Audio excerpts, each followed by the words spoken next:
पन्ना क्रमांक 102, लूका रचित सुसमाचार अध्याय 10 वचन 25 से 28 तक मैं पढ़ रहा हूं, ध्यान से सुनिए।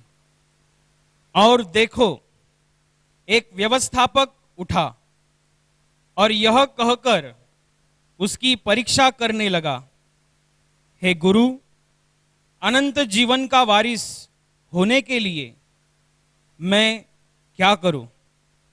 उसने उससे कहा, व्यवस्था में क्या लिखा है, तू कैसे पढ़ता है? उसने उत्तर दिया, तू प्रभु अपने परमेश्वर से अपने सारे मन और सारे प्राण और अपनी सारी शक्ति और अपनी सारी बुद्धि के साथ प्रेम रख, और अपने पड़ोसी से अपने समान प्रेम रख। उसने उससे कहा, तूने ठीक उत्तर दिया, यही कर तो तू जीवित रहेगा। Hallelujah, hallelujah, hallelujah. बाइबल में एक घटना बताई गई है। इस घटना में एक व्यवस्थापक और प्रभु यीशु मसीह के बीच में जो संवाद हुआ है, उस संवाद के बारे में जिक्र किया गया है। यह जो व्यवस्थापक है, जो व्यवस्था की किताबों को पढ़ता है, जो व्यवस्था की किताबों का अध्ययन करता है, ऐसे एक व्यक्ति ने प्रभु यीशु मसीह की परीक्षा लेनी चाहिए। और इसी परीक्षा लेने के उसकी भावना से उसने प्रभु यीशु मसीह से एक सवाल पूछा कि अनंत सार्वकालिक जीवन पाने के लिए, अनंत काल का जीवन पाने के लिए मुझे क्या करना होगा? यह एक व्यवस्थापक था। पहले आप व्यवस्थापक के विषय में जान लीजिए। ये जो व्यवस्थापक होते हैं, वे व्यवस्था का अभ्यास करते हैं। जो व्यवस्था की पुस्तकें हैं, उसका रात दिन मनन चिंतन करते रहते हैं। जो व्यवस्था की किताबें परमेश्वर की ओर से लिखी गई है, उसका अर्थ समझने के लिए ये व्यवस्थापक लोग अपनी उम्र की आधी उम्र उसमें गवा देते हैं। और ये व्यवस्था को अपना जीवनमान रखने के लिए ये दिन रात प्रयास करते हैं। और ऐसे ही दिन रात प्रयास करने वाले एक व्यवस्थापक ने, ऐसे ही जो व्यवस्था का अभ्यास करता है, व्यवस्था के ऊपर मनन चिंतन करता है, ऐसे एक व्यवस्थापक इंसान ने प्रभु यीशु मसीह की परीक्षा लेनी चाहिए। और इसी परीक्षा लेने के तहत उसने प्रभु यीशु मसीह से सवाल पूछा कि अनंत काल के जीवन प्राप्त करने के लिए या अनंत काल का जीवन पाने के लिए मुझे क्या करना होगा, क्या करना चाहिए? तो प्रभु यीशु मसीह ने उसके जवाब में यह कहा कि तुमने क्या पढ़ा है, व्यवस्था इसके विषय में क्या कहती है? क्योंकि वो व्यवस्था की किताबों को पढ़ने वाला इंसान था। जैसे अन्य साधारण लोग नहीं पढ़ पाते, वैसे उनसे ज्यादा वे पढ़ते थे। वे उसके ऊपर अध्ययन करते थे, वे उसके ऊपर मनन चिंतन करते थे। वे व्यवस्था की किताबों को अर्थ समझने के लिए अपनी उम्र की आधी उम्र उसमें गवा देते थे। और इसीलिए प्रभु यीशु मसीह ने उससे पूछा, प्रभु यीशु मसीह ने उत्तर में, प्रभु यीशु मसीह ने जवाब में उससे ये कहा कि तुम क्या जानते हो, व्यवस्था की किताब में तुमने क्या पढ़ा है? तो वे कहता है कि तू अपने परमेश्वर से अपने सारे मन, सारे प्राण, सारी बुद्धि और सारी शक्ति से प्रेम रख, और जैसा अपने से वैसा ही अपने पड़ोसी से प्रेम रख। ऐसा जवाब देने के बाद प्रभु यीशु मसीह उससे यह कहता है, यही कर तो तू जीवित रहेगा। Hallelujah, hallelujah, hallelujah, hallelujah, hallelujah, hallelujah.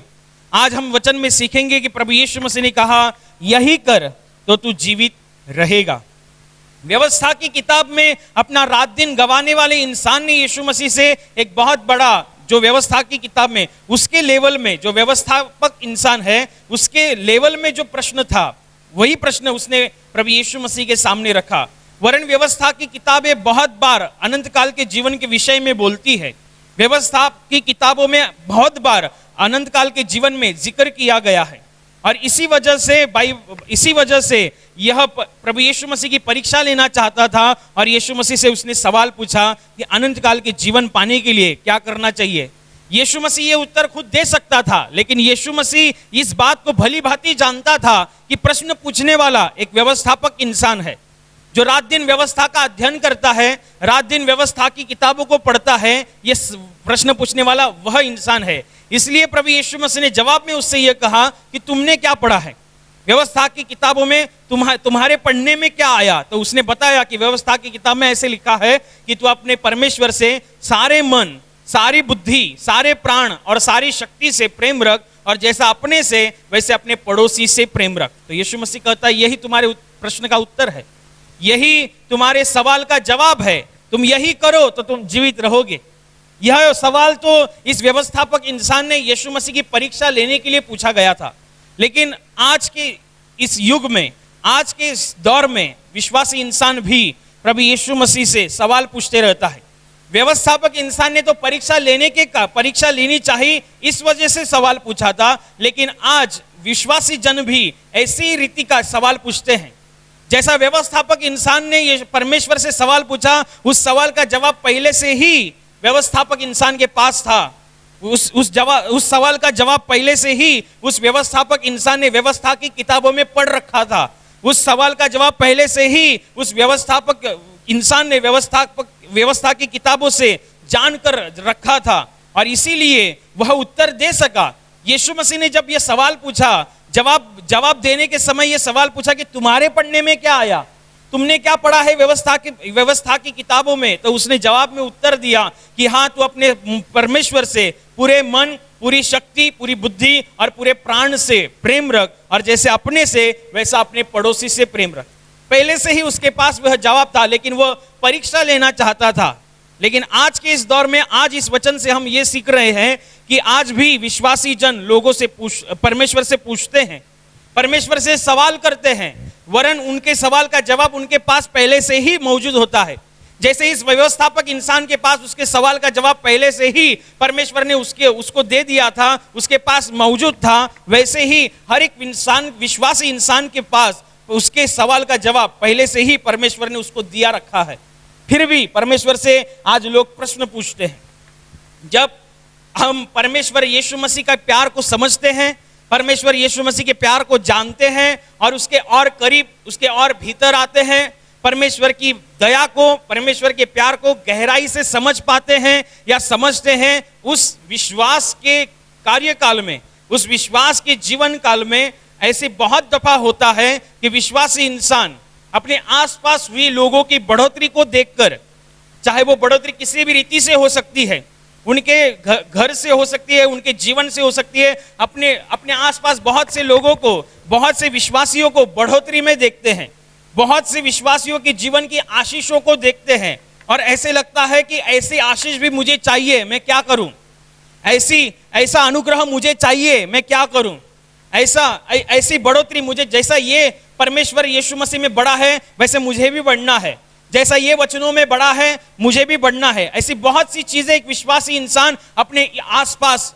आत्मिक जगत में देखता है कि ये बढ़ोतरी में बढ़ता जा रहा है, सामने वाला इंसान बढ़ोतरी में बढ़ता जा रहा है, परमेश्वर की महिमा में प्रवेश करता जा रहा है, मुझे भी उसी रीति से परमेश्वर की महिमा में प्रवेश करना है, मुझे भी इसी रीति से परमेश्वर के वचनों में बढ़ते रहना है। बढ़ते रहना ये एक अच्छे और जीवित विश्वासी का एक लक्षण है। बढ़ते रहना, बढ़ोतरी होते रहना, ये परमेश्वर में विश्वास रखने वाले, जीवित विश्वास रखने वाले इंसान का एक लक्षण है।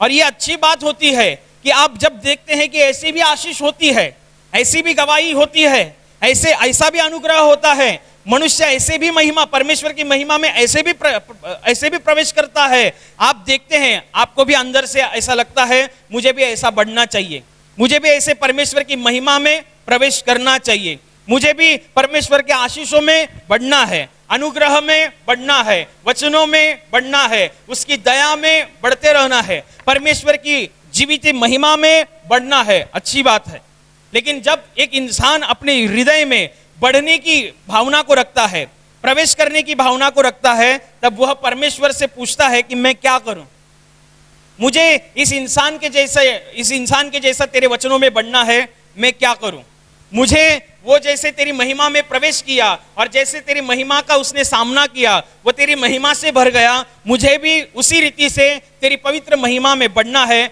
मैं क्या करूं।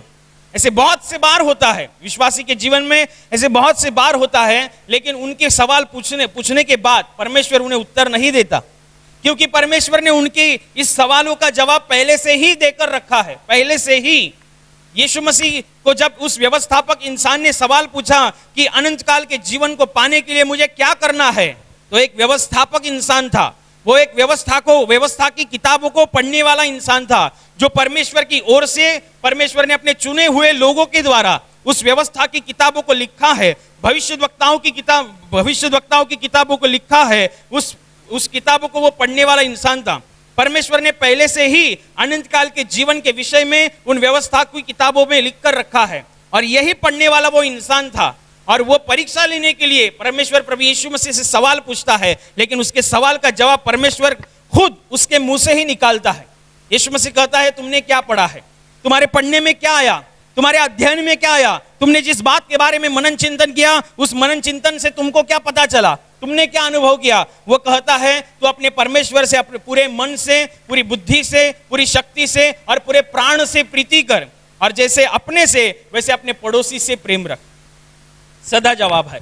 उसी रीति से जब आप किसी विश्वासी के जीवन में देखते हैं, जब आप उस विश्वासी के जीवन की ओर ताकते हैं, जब आपको ये पता चलता है कि यह एक अलग विश्वासी है, ये अच्छी रीति से परमेश्वर में बढ़ रहा है, ये अच्छी रीति से प्रार्थना में समय बिता रहा है, ये अच्छी रीति से बाइबल पढ़ने में अपना समय दे रहा है, ये अच्छी रीति से अपनी मेहनत को परमेश्वर के राज्य में कर रहा है, और ये महिमा में प्रवेश कर रहा है, परमेश्वर अपनी पवित्र महिमा में उसको सहभागी कर रहा है, यह बहुत अच्छी बात है। और ये अच्छी भावना आपके हृदय में आती है, ये भी अच्छी बात है। लेकिन आप उसी रीति से आप आशीषों को पाना चाहते हैं, तो आप परमेश्वर से पूछेंगे कि ऐसी आशीष पाने के लिए मैं क्या करूं। तो परमेश्वर आपसे ये पूछेगा कि उस आशीषों के विषय में तू क्या जानता है, उस गवाही के विषय में तू क्या जानता है।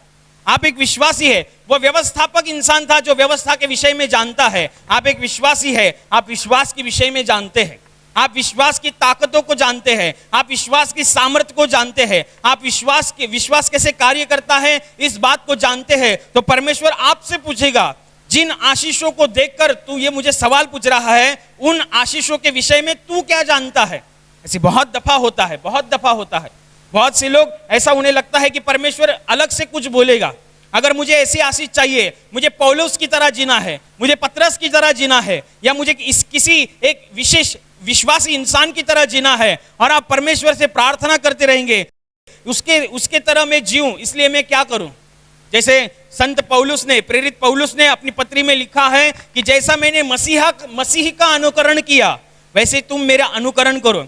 बहुत से लोगों को प्रेरित पौलुस की तरह सामर्थ्य चाहिए, बहुत से लोगों को प्रेरित पौलुस की तरह ज्ञान चाहिए, बहुत से लोगों को प्रेरित पौलुस की तरह इस धरती पर परमेश्वर का कार्य करना है, बहुत से लोगों को। और वे परमेश्वर से पूछते हैं, प्रभु मुझे तेरा कार्य करना है, मुझे पौलुस की तरह कार्य करना है। मेरे ऊपर भी अगर अंगोछा या रुमाल डाला जाए और किसी बीमारी इंसान पर डाला जाए तो वह चंगा होए, बिल्कुल पौलुस की तरह। अच्छी बात है, आप ये इस अच्छी सद्भावना को अपने हृदय में संभाले हैं, और आपको ये ऐसा लगता है, अच्छी बात है। लेकिन आप अलग से कुछ बोलेंगे कि इसके लिए मैं क्या करूं, पौलुस की तरह मुझे जीना है, तो उसके लिए मैं क्या करूं। परमेश्वर आपसे अलग से बात नहीं करेगा। परमेश्वर वरन आपसे यह पूछेगा कि पौलुस के विषय में तू क्या जानता है, पौलुस के इस महिमा के विषय में जो परमेश्वर ने उसके द्वारा इस संसार में की, उस महिमा के पीछे पौलुस की मेहनत के विषय में तू क्या जानता है। प्रेरित पौलुस की आध्यात्मिकता के विषय में तू क्या जानता है, उसकी प्रार्थना के जीवन के विषय में तू क्या जानता है। तब आपको ये पता होना चाहिए, आपको ये पता होना चाहिए। अगर आपको ये पता है तो आप उसके ऊपर कार्य करेंगे। बहुत सी दफा ऐसे होता है कि अन्य लोगों को देखते हुए, या बाइबल में जिन्होंने अपना विश्वास अच्छी रीति से इस संसार में दिखाया, अपने विश्वास को संभाले रखा और अपनी दौड़ पूरी की और परमेश्वर के राज्य में उसकी बाहों में विलीन हो गए, उनके विषय में जब हम पढ़ते हैं, उनके द्वारा जो कार्य हुआ है उस कार्यों को जब हम पढ़ते हैं, उन्होंने जैसे परमेश्वर की महिमा को इस संसार में अनुभव किया, उस महिमा को जब हम पढ़ते हैं और हमें ऐसे लगता है कि हमें भी ऐसा करना है, ये बहुत बहुत बहुत अच्छी बात है। परमेश्वर खुद चाहता है कि आप भी ऐसे ही महिमा में प्रवेश करें। परमेश्वर खुद चाहता है कि आप अपने जीवन में बढ़ते रहें, आप उसके वचनों में बढ़ते रहें, आप आत्मा में बढ़ते रहें, आप प्रार्थना के जीवन में बढ़ते रहें, आप बोने के विषय में बढ़ते रहें, आप मेहनत लेने के विषय में बढ़ते रहें। ये खुद परमेश्वर की इच्छा है। लेकिन जब आप इस विषय में बढ़ने के विषय में, महिमा के विषय में, आशीषों के विषय में पढ़ते हैं और परमेश्वर से पूछते हैं, यह आशीष पाने के लिए मैं क्या करूं, ये अनुग्रह पाने के लिए मैं क्या करूं, ऐसी महिमा का सामना करने के लिए मैं क्या करूं, तो परमेश्वर आपसे पहले यह पूछेगा कि उस विषय में तू क्या जानता है, तूने क्या देखा है। जब आप प्रेरित पौलुस के विषय में जो अद्भुत गवाहियां पढ़ते हैं, लेकिन प्रेरित पौलुस ने बहुत दुख उठाया है। परमेश्वर के कार्य के लिए उसने बहुत मेहनत की है। परमेश्वर के कार्य के लिए उसने दिन रात एक किया है, दिन रात एक किया है। इसलिए तो उसके पसीने में इतना दम था, इसलिए उसके पसीने में इतनी सामर्थ थी कि लोग उसके ऊपर अंगोछा और रुमाल डालते थे, और वही रुमाल और अंगोछा किसी बीमार के ऊपर डाला जाता था, बीमार इंसान उसी घड़ी उसी क्षण चंगाई को पाता था। ये परमेश्वर खुद उसने जो परमेश्वर के राज्य के लिए मेहनत की है, उस मेहनत के द्वारा उसके शरीर पर जो पसीना आया है, उस पसीने की भी परमेश्वर कदर करता है।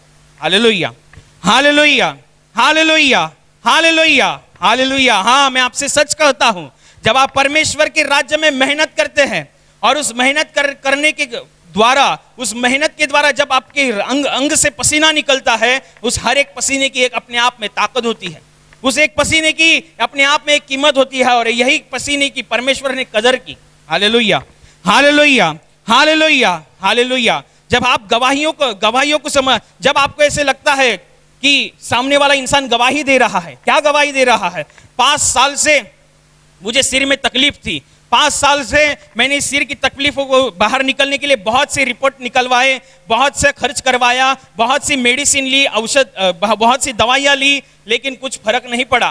किसी ने मुझे प्रार्थना के विषय में बताया, यीशु मसीह के विषय में बताया, और मैं लगातार ऐसे प्रार्थना करते रहा, मैं ऐसे प्रार्थना करते रहा, मैं ऐसे प्रार्थना सभाओं में हिस्सा लेते रहा। अभी तो प्रार्थना सभाएं होती नहीं है, ये तो ऑनलाइन होती है। तो कोई लोग ये भी गवाही देते हैं कि हम लगातार ऑनलाइन प्रार्थना में बने रहे, और ऑनलाइन प्रार्थना में बने रहे, और धीरे धीरे मैं जब सिस्टर बोलती थी, जब ब्रदर बोलते थे कि बीमार हिस्से पर हाथ रखो, और हम बीमार हिस्से पर हाथ रखते थे, प्रार्थना होती थी, और धीरे धीरे परमेश्वर का अनुग्रह हमारे ऊपर हो गया और हमने चंगाई को प्राप्त किया।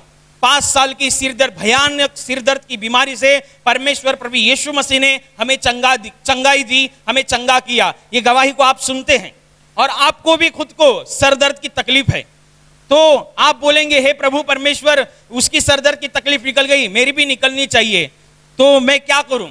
तो परमेश्वर आपसे ये पूछेगा, जिस गवाही को तूने सुनकर जो विश्वास तेरा उत्पन्न हुआ, जिस गवाही को सुनकर तेरे भीतर एक अच्छी लालसा उत्पन्न हुई, उस गवाही के विषय में तू क्या जानता है? तो आप उस गवाही को रिवाइंड करो, आप उस गवाही का रिकैप लो। क्या गवाही में बताया गया था? उसने कहा, हमको जब से मालूम पड़ा प्रभु यीशु मसीह के विषय में, उसकी प्रार्थना के विषय में, हम प्रार्थना सभाओं में लगातार बनते रहे, हम यूट्यूब की प्रार्थना को लगातार देखते रहे, और आहिस्ता आहिस्ता परमेश्वर का अनुग्रह हम पर हुआ, और 5 साल की तकलीफ हमारी निकल गई, 1 महीने में निकल गई, 2 महीने में निकल गई, लेकिन हम अपनी 5 साल की भयानक सिरदर्द की बीमारी से चंगे हो गए। और आप जब आपके जीवन में इस गवाही को रिवाइंड करने के बाद अपने जीवन में झांक कर देखो कि ऑनलाइन प्रार्थना सभा के वक्त आप किधर थे, ऑनलाइन प्रार्थना सभा होती है तब आप किधर थे, ऑनलाइन स्तुति आराधना होती है आप किधर थे, ऑनलाइन प्रवचन होता है आप किधर थे। शायद प्रवचन शुरू होगा और आपके घर में कुकर की सीटी बजती रहती होगी, आधा ध्यान प्रवचन की ओर है, आधा ध्यान कुकर की सीटी की ओर है कि कितनी सीटी बजने के बाद मुझे कुकर बंद करना है। कोई कपड़े धोने में लग गया होगा, कोई बाहर यहाँ वहां की बातें करने में लग गया होगा। प्रार्थना का समय तो क्या 8:45 बजे है ना, तो 8:45 बजे डायरेक्ट ऑनलाइन प्रार्थना में बैठेंगे, उससे पहला हो जाने दो, वो मालूम है मुझे, स्तुति आराधना होगी, गाना होगा, ये होगा। लेकिन ऐसी जैसा आप जीते हैं वैसा वो सामने वाला इंसान जिसने अभी गवाही दी कि 5 साल की भयानक सिरदर्द की बीमारी से वह कैसे चंगा हो गया, तो उसका जीवन और आपका जीवन आप देखो, परमेश्वर वही है, नाम भी वही है, लेकिन आप कौन सी विश्वास से और कैसी विश्वास की क्रियाओं से आप लेते हैं, यह आपके ऊपर है। ये परमेश्वर का फॉल्ट नहीं है, ये परमेश्वर की गलती नहीं है कि आप चंगे नहीं होते। आप चंगे इसलिए नहीं होते क्योंकि आप वह नहीं कर रहे हैं जो करना चाहिए। यीशु मसीह ने आज का वचन यो कहता है, आज हम सीख रहे हैं, यही कर तो तू जीवित रहेगा। व्यवस्थापक इंसान को पूछा, तुमने क्या पढ़ा है? मैंने ये पढ़ा है, तू अपने परमेश्वर से पूरी रीति, पूरे प्रेम से, पूरे प्राण से, पूरी शक्ति से, पूरी बुद्धि से अपने परमेश्वर से प्रेम रख, और जैसा अपने से वैसा अपने पड़ोसी से प्रेम रख, यही कर तो तू जीवित रहेगा। यदि आप बोलेंगे कि प्रभु मैंने गवाही सुनी कि 5 साल की भयानक सिरदर्द की बीमारी से कोई चंगा हो गया, मैं भी चंगा होना चाहता हूं, मुझे भी 3 साल से सिरदर्द की बीमारी है, तो परमेश्वर पूछेगा तुमने क्या सुना है गवाही के विषय में? मैंने ये सुना है। परमेश्वर आपसे कहेगा यही कर तो तू जीवित रहेगा। ऐसे बहुत सी बार होता है। बहुत से लोग, जो परमेश्वर ने आपको पहले से ही देकर रखा है, अगर आप उस पर मनन चिंतन नहीं करेंगे, अगर आप उसको अपने जीवन का जरिया नहीं बनाएंगे, अगर आप उसको अपने जीवन का हिस्सा नहीं बनाएंगे, तो परमेश्वर एक्स्ट्रा कुछ नहीं करेगा।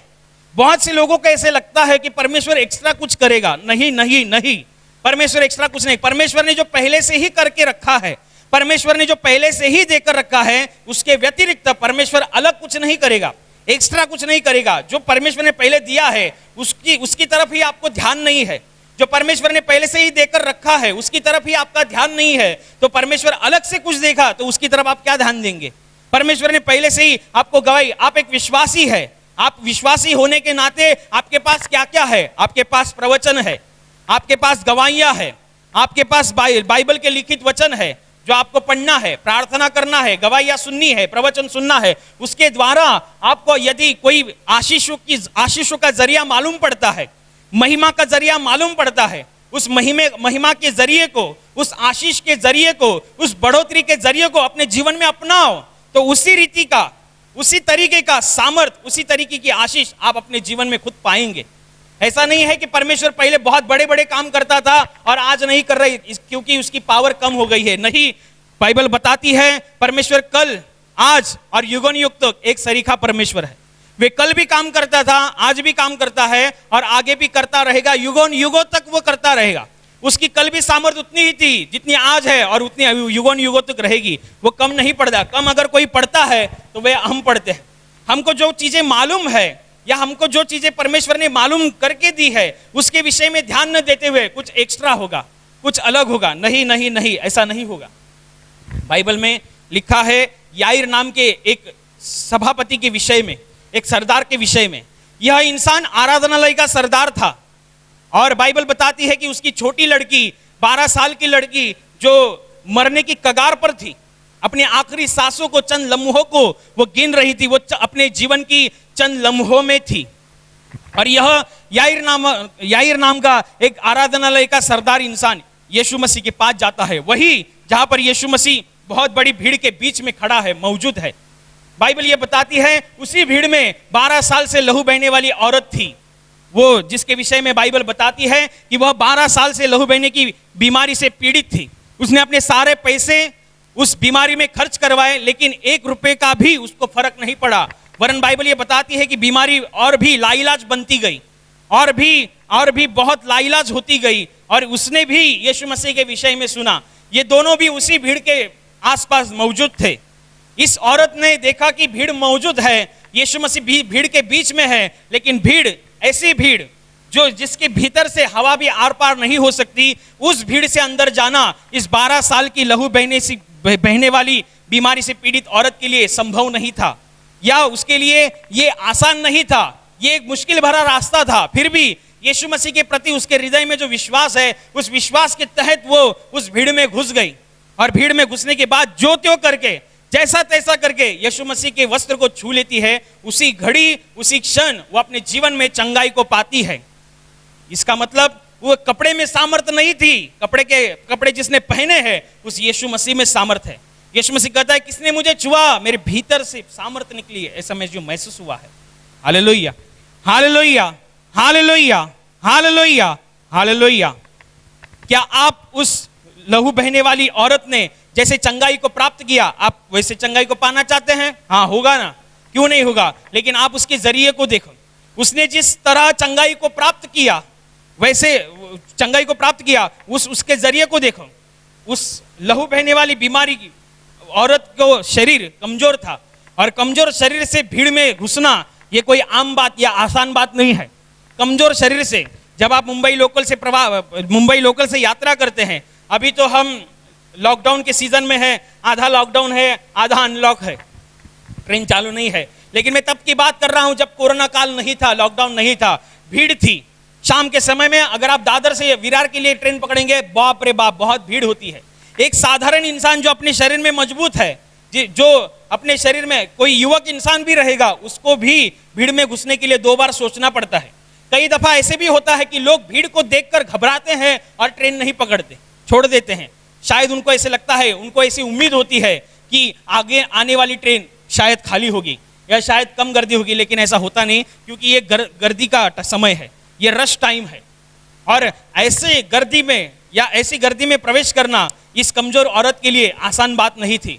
ये उसने वो काम किया जो उसके शरीर की बहुत ही विरुद्ध था, या उसके शरीर की जो कक्षा थी उस कक्षा के बाहर जाकर उसने कुछ काम किया। उसने शरीर के बाहर जाकर कुछ काम किया, ऐसा काम जो उसने अपने जिंदगी में पहली दफा किया होगा, कि ऐसा कमजोर शरीर लेकर किसी भीड़ में घुसना, ये उसने अपने जीवन में अपने शरीर से कुछ अलग जाकर, कुछ आगे जाकर उसने काम किया। और बाइबल बताती है कि उसके आगे जाने के काम करने के जरिए में ही एक आशीष छिपी थी, और इसी आशीष के तहत वो चंगाई को प्राप्त की। बहुत ही हमको पढ़ने में सरल लगता है, सुनने में सरल लगता है, लेकिन ये अपने आप में बहुत कठिन विषय था। उस औरत के लिए बहुत कठिन विषय था, लेकिन उसने अपने विश्वास के तहत वो काम किया। उसको विश्वास की ताकत ने उसको उस भीड़ को चीरने की ताकत दी, और वो जो करके यीशु मसीह के पास पहुंच गई। वही भीड़ जहां पर यीशु मसीह के भीतर लोग गिरते थे, ऊपर लोग गिरते थे, यीशु मसीह के ऊपर गिर पड़ते थे, उसी भीड़ में याईर इंसान आता है। और याईर इंसान, बाइबल ये बताती है कि जब याईर यीशु मसीह के पास पहुंचता है तो उसके पैर पड़ता है, और यीशु मसीह से कहता है, प्रभु जी, मेरी छोटी लड़की मौत की कगार पर है, आप आए और इसके सिर पर हाथ रखें तो वे चंगी हो जाएगी। क्या आपने इस बात पे गौर किया कि इस याईर ने यीशु मसीह से बहुत ही सरलता से बात की। यीशु मसीह के पैरों को वो सरलता से छू सका उस स्थान में जिस स्थान पर बहुत बड़ी भीड़ थी। तो ऐसे कैसे हो सकता है कि इतनी बड़ी भीड़ में उसको कैसे यीशु मसीह के पैर पड़ने के लिए सहज था, कि यीशु मसीह से बातचीत करने के लिए सहज था? क्योंकि वो एक सभा स्थान का, वो एक आराधनालय का सरदार था। उसकी वहां पर एक प्रतिष्ठा थी, उसका मान सम्मान था, और उसी मान सम्मान के तहत वो यीशु मसीह के पास बहुत ही सहजता से पहुंच सका। उसका मान सम्मान था, इसलिए वो यीशु मसीह से सहजता से बातचीत कर सका। उसका समाज में मान सम्मान था, इसलिए वो यीशु मसीह के पैर पड़ सका, क्योंकि लोगों ने उसको जगह दी।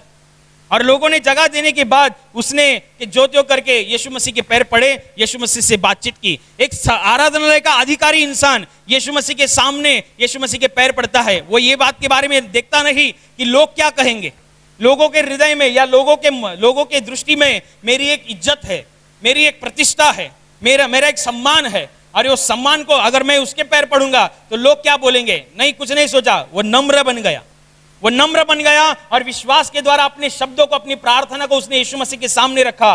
बाइबल बताती है कि यीशु मसीह झट से खड़ा होकर उसके पीछे हो लिया। आपको ऐसे यीशु मसीह ने याईर की बातों को गंभीरता से लिया, सीरियसली लिया। यीशु मसीह को वो कहता है कि मेरी छोटी लड़की 12 साल की है, मरने की कगार पर है, आप आए, उसके सिर पर हाथ रखें, वो चंगी हो जाएगी। उसकी लड़की मरने की कगार पर है, वो उसका मुंह तितर बितर नहीं हो गया, उसके बोलने में घबराहट महसूस नहीं हुई, वो सरलता से कह उठा, आप आए, उसके सिर पर हाथ रखे, वो चंगी हो जाएगी। यीशु मसीह ने उसके विश्वास के शब्दों को गंभीरता से लिया। और यही बात हमको सीखनी है। आपको ऐसे लगता है कि परमेश्वर आपको गंभीरता से ले? आपको ऐसे लगता है कि परमेश्वर आपकी प्रार्थनाओं को गंभीरता से ले? परमेश्वर के सामने नम्र बनो।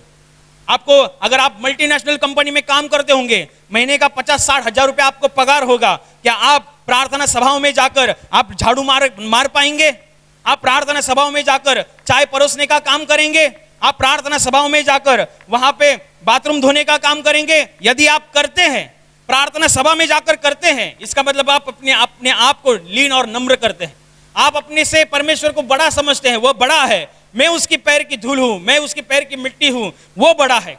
सारी महिमा, सारी आशीषें, सारी महिमा, सारा आदर आप अगर उसको देते हैं और आप अपने आप को नम्र बनाते हैं, तो ध्यान रखना, जो परमेश्वर के सामने अपने आप को नम्र करता है, वही परमेश्वर उसे लोगों के सामने ऊंचा करता है। Hallelujah, hallelujah, hallelujah, hallelujah. आप आशीषों को पाना चाहते हैं? आप अपने आसपास जो घटनाएं घटती है, अपने आत्मिक जगत में जो घटनाएं घटती है, आशीषों की, महिमा की, बढ़ोतरी की, अगर वो देखकर आपको ऐसे लगता है कि मेरा भी जीवन ऐसा ही चाहिए, मुझे भी ऐसा ही बाइबल पढ़ना है, मुझे भी ऐसे ही प्रार्थना करनी है, मुझे भी यही आशीष चाहिए, मैं भी ऐसी महिमा में प्रवेश करना चाहता हूं, मैं भी ऐसे कार्य करना चाहता हूं, अच्छी बात है। बाइबल तो ये कहती है, मराठी में सुंदर वचन है, श्रेष्ठ कृपा दानाची उत्कंठा बाळगा। परमेश्वर तो खुद चाहता है कि आप श्रेष्ठ कृपा दान जो होता है उसकी आप अभिलाषा रखो, ये तो परमेश्वर चाहता है और आप अभिलाषा रखते हैं, लेकिन आप अपने हाथ पर हाथ रखकर बैठे मत रहना कि परमेश्वर मुझे अलग से कुछ बोलेगा। नहीं नहीं नहीं, परमेश्वर अलग से कुछ नहीं बोलेगा। परमेश्वर वरन आपसे ये पूछेगा, जिस महिमा के विषय में तूने अभी जिक्र किया, उस महिमा के विषय में तू क्या जानता है। तो आप जानते होंगे, हाँ उसने ऐसी ऐसी प्रार्थना की, उसने प्रार्थना सभाओं में आने के लिए उसने प्रार्थना सभाओं में आने के रविवार को प्रार्थना सभा में आने के लिए उसने पिकनिक को त्याग दिया। उसने प्रार्थना सभा में आने के लिए अपने रिश्तेदार की जो शादी थी उस शादी को छोड़ दिया और वे प्रार्थना में मौजूद है। और उसकी प्रयासों के लिए, उसकी विश्वास भरे प्रयासों के लिए परमेश्वर उससे खुश है और परमेश्वर ने उसको अपनी महिमा में प्रवेश दिया है। यह अपने आप में बहुत ही सीखने वाली बात है। यदि आप किसी आशीषों को देखकर, बढ़ोतरी को देखकर या परमेश्वर की महिमा को देखकर आपको ऐसा लगता है कि ये मेरे साथ भी होना चाहिए, तो परमेश्वर आपसे भी पूछेगा कि तुम क्या जानते हो। तो आप जो जानते हैं वो उसको अपनाओ, उसको अपने जीवन का जरिया बनाओ, उसको अपने जीवन में स्थान दो, तो आप भी उसी रीति से परमेश्वर की महिमा को देख पाओगे, आप भी उसी रीति से परमेश्वर के राज्य में बढ़ पाओगे, आप भी उसी रीति से आशीषों का अनुभव ले पाओगे। आपको करना है यही कर तो तू जीवित रहेगा। यीशु मसीह उस व्यवस्थापक इंसान से कहता है यही कर तो तू जीवित रहेगा। आपके सवालों के जवाब आपके पास ही मौजूद है। जो आपको आत्मिक जगत में बढ़ने के लिए, बढ़ोतरी के लिए, महिमा के लिए चाहिए, जो सवाल है परमेश्वर ने जवाब देकर रखे हैं। अलग से कुछ नहीं बोलेगा, परमेश्वर अलग से कुछ नहीं बोलता है। जो कुछ भी उसने पहले से ही देकर रखा है उस पर ही अपना ध्यान लगाओ, उसके बाद में परमेश्वर कुछ अलग देगा। लेकिन आप उसको अनदेखा करते हुए आगे की ओर ताकते रहेंगे कि कुछ अलग बोलेगा, कुछ अलग रेमा वर्ड देगा। नहीं नहीं नहीं। बाइबल में एक दफा ऐसी घटना लिखी है, श्रीमंत मनुष्य, एक अमीर इंसान और एक दरिद्री लाजर के विषय में। यह अमीर इंसान अपने जीवन काल में बहुत बड़े सुख विलास का जीवन जिया और वह उसके घर में बहुत सी मेजबानियां होती थी और उसके घर के बाहर एक दरिद्री लाजर इंसान उसके घर के बाहर उसने फेंका हुआ खाने पर अपना गुजारा करता था। एक दफा ऐसा होता है, वह दरिद्री लाजर इंसान मर जाता है। परमेश्वर के दूत उसे अब्राहम की गोद में लाकर रखते हैं और कुछ दिनों के बाद यह अमीर इंसान भी मर जाता है और शैतान के दूत उसे नरक में डाल देते हैं। यहाँ पे दरिद्री लाजर इंसान अब्राहम की कोख में आनंद से सुख विलास में है, परमेश्वर की शांति में है, और यहाँ पर ये अमीर इंसान नरक में है और उस नरक में वह बहुत ही ज्वाला से तड़प रहा है। तो वो अमीर इंसान अब्राहम से कहता है, हे मेरे पिता, इस दरिद्री लाजर को मेरे पास भेज और वह अपनी उंगली का सिरका पानी में डुबोकर मेरे जीभ पर रखे, क्योंकि यहाँ पर बहुत मैं तड़प रहा।